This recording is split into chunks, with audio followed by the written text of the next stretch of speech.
sea change in the commitment we've seen from the Pakistani government. We want more. We expect more.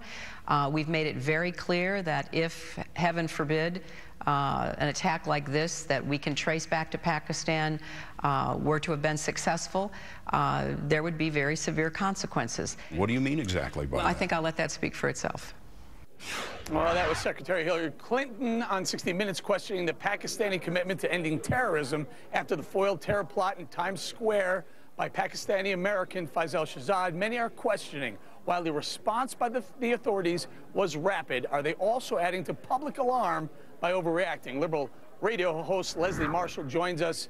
I don't know, Leslie, who cares? I mean, let's overreact and be safe, right?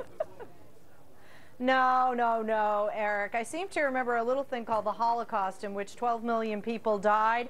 That's where overreacting can become a slippery slope or a Pandora's box. What I do want is overreaction in preventative measures before the fact. One of the things that I'm unhappy with my fellow country people in government about is we're so quick to judge, drop bombs, have our knee jerk out and react after the fact. We need to be more preventative. We also need to accept certain amounts of responsibility. Although trained allegedly with the Pakistani Taliban in Pakistan, this individual is an American citizen, has been living in our country, etc. So we can't just say to another country, because honestly, if you said that to our country, guys, I mean, how many bad guys are living within our own borders, whatever label you want to give them? We have a numerous amount of extremist organizations who hate our country or hate somebody else, whether they're white and hate somebody black. Whether they hate somebody Jewish, the list goes on and on. Let's be careful not to offend them and just wait till they do something and then prosecute them.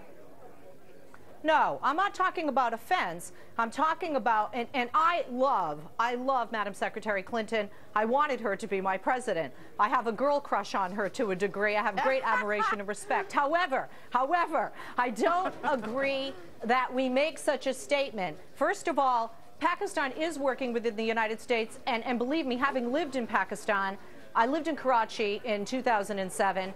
The Pakistani people are more afraid of those terrorists than we are because they're down the street from them. Their children are closer to being harmed by them. Leslie, on that note, I mean, you know, maybe the reason why we are so safe here is because we are doing a good job. The New York PD, the government itself. I hate to give the Republican-Democrat regime any credit, but let's face it, it is much safer to be in New York City than in Pakistan.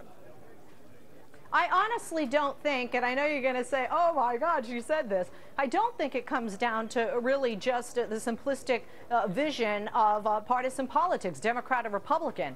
I think it comes down to our own ideology and our own knowledge. And if our knowledge is just whether it's in Arizona with immigration or whether it's looking at the country of Pakistan, immigrants from certain countries through an airport at TSA, etc., if we're just using a broad, sweeping paintbrush and saying, okay, somebody tried to bomb us with a shoe, take off your shoes, etc., we're missing the mark. Every expert in the United States and throughout the world has said a specific terrorist profile is necessary in a preventative measure in the United States and throughout every country in the world. We can't expect, if we can't find Osama bin Laden, how do we expect Pakistan to find every Taliban member and every group, Al-Qaeda, the Taliban, etc., in Pakistan and infiltrate those groups when, even though we're giving them money, they don't have the money we do. Even though we're helping them with weapons, they don't have the weapons. And bottom line, guys, they don't have the military that we have. Well, Leslie, one of the things, we were just talking about a few minutes ago, it's the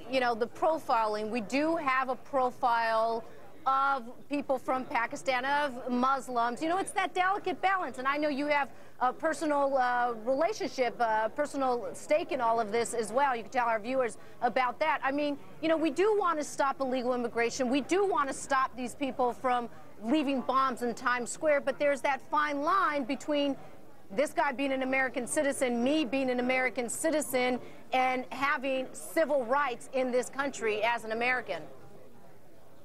Well, I don't think there's a fine line. I think there are people in this country legally and illegally who are bad guys. Unfortunately, my experience having lived in other countries and having traveled the world, and the people that I talk to and meet through radio, television, etc., most people, 99.9%, are good and want the same thing. They complain about the weather, they want a safer world for their children, and they all want to make more money. But 1%, the Osama bin Ladens, 1% are in a bad way and can connect with bad people, and those are the people we have to focus on. To just say anybody born in Pakistan or anybody with brown skin is a very slippery slope, and history has proven that in this country and throughout the world. Yeah. All right, Leslie, thank you so much for joining us with your viewpoints. Thank you, Les. Good to see you. Thank you, guys. All right, on tap on